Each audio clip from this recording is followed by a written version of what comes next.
Je n'aurais jamais imaginé que mon passé me rattraperait ainsi ce soir-là.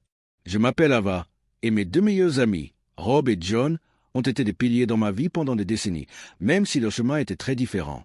Rob et moi avons vécu une brève idylle au lycée, douce et maladroite, qui s'est terminée lorsque j'ai voulu voyager et qu'il rêvait de fonder une famille. Nous sommes restés amis, et il a fini par se marier. L'histoire de John est plus compliquée. Un traumatisme, une colère refoulée, un refus de se faire aider. Et pourtant, à mon retour de l'université, seul et sans logement, vivre chez lui, dans la maison vide de ses parents, me semblait anodin. Il a enchaîné les relations sans lendemain. Je n'en ai connu aucune. Et pourtant, notre amitié s'est mue en une liaison secrète et enivrante, alimentée par l'alcool, la nostalgie et l'insouciance de la jeunesse. Cela a duré 8 mois, jusqu'à ce qu'il renoue avec une ancienne flamme. Moi, réalisant enfin à 29 ans que j'avais besoin de ma propre vie, je suis parti après une dernière nuit d'une intimité passionnée et indéniable, jurant de ne plus jamais en parler. La vie a suivi son cours, et l'amour aussi. Sam, un collègue et ami de longue date, est entré dans ma vie, juste au moment où je quittais l'appartement de John. Fraîchement divorcé, cynique en amour, mais gentil et stable, nous sommes devenus proches, partageant rire et confiance, jusqu'à construire une relation basée sur l'honnêteté du moins. C'est ce que je croyais. Il y a environ 6 mois, nous avons emménagé ensemble. Ça me faisait une confiance aveugle, mais je trouvais toujours du réconfort auprès de Rob et John lorsqu'ils travaillaient tard. J'ignorais qu'un soir, alors que John et moi rions, buvions et évoquions nos souvenirs de liberté passée, Sam avait entendu une remarque que j'avais faite à propos de notre ancienne relation. La confrontation fut immédiate, brutale et dévastatrice. John est parti, sentant la tempête arriver, et j'ai tenté de m'expliquer. 4 ans s'étaient écoulés, un chapitre clos. Il ne restait plus rien d'autre que notre amitié. Mais le malaise de Sam était palpable. Il se fichait des risques pour la santé ou d'une attirance persistante. Il se sentait trahi par le secret, mal à l'aise que les 2 personnes les plus proches de moi m'aient vu nu, et jaloux que mon intimité avec lui puisse être éclipsée par mon passé avec John. Il m'a demandé de limiter les contacts, d'éviter les moments passés seuls tard le soir, de respecter les limites de notre relation. Je le trouvais puritain, déraisonnable, aveugle au fait que mon passé ne définissait pas mon engagement envers lui, que ma vie avec lui était désormais plus riche, plus profonde, sexuellement et émotionnellement. Pourtant, les commentaires et les points de vue d'inconnus, des voix extérieures à notre petit monde, ont peu à peu éclairé la vérité.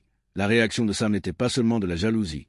C'était un instinct de protéger la confiance entre nous, une réaction naturelle face à des situations susceptibles de la fragiliser. J'ai compris que si mon affection pour Rob et John avait toujours été une pure amitié, le contexte de nos relations passées avait créé des zones d'ombre que Sam ne pouvait ignorer. Des conversations franches et parfois douloureuses s'en sont suivies, jusqu'à ce que je promette de respecter son bien-être, de voir mes amis en public, dans des contextes sobres, et de ne plus jamais brouiller les frontières. Ce n'était pas une punition, mais un choix pour honorer mon mariage avant même qu'il ne commence. La vie a évolué. John et moi nous sommes naturellement éloignés, ne voyant plus que rarement Rob et sa famille, nos interactions se réduisant à néant jusqu'à devenir platoniques et sans complications. Sam et moi nous sommes renforcés, finissant par nous marier discrètement à la mairie pour notre 5e anniversaire, en présence uniquement de nos familles, de Rob et de sa femme, et de John. La distance de John au mariage était révélatrice, mais nous n'avons pas forcé la proximité. Le temps a apaisé les tensions, les limites ont été respectées, et lorsque la carrière de Sam lui a offert l'opportunité de voyager à l'étranger pendant 8 mois, nous l'avons saisi, embrassant l'aventure ensemble, tandis que je recherchais de nouveaux défis professionnels, réalisant enfin que mon ancienne vie, aussi enivrante fut-elle, appartenait à une autre époque. J'ai appris que l'amour ne consiste pas à effacer le passé, mais à le traverser avec honnêteté, respect et la volonté d'adapter son comportement pour honorer ceux envers qui l'ont choisi de s'engager.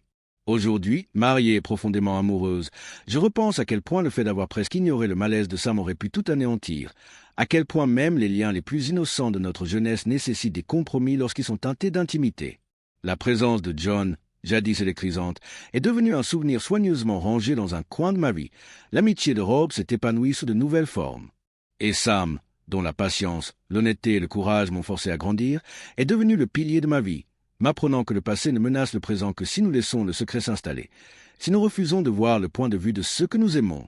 Mon cœur est désormais comblé, non pas parce que j'ai effacé mon histoire, mais parce que j'ai appris à la porter avec responsabilité, douceur et ouverture, créant ainsi avec mon mari une vie empreinte de confiance, de joie et sans regret, prouvant que l'amour, lorsqu'il est nourri avec soin et humilité, peut s'épanouir même lorsqu'il doit naviguer dans les méandres complexes de notre passé.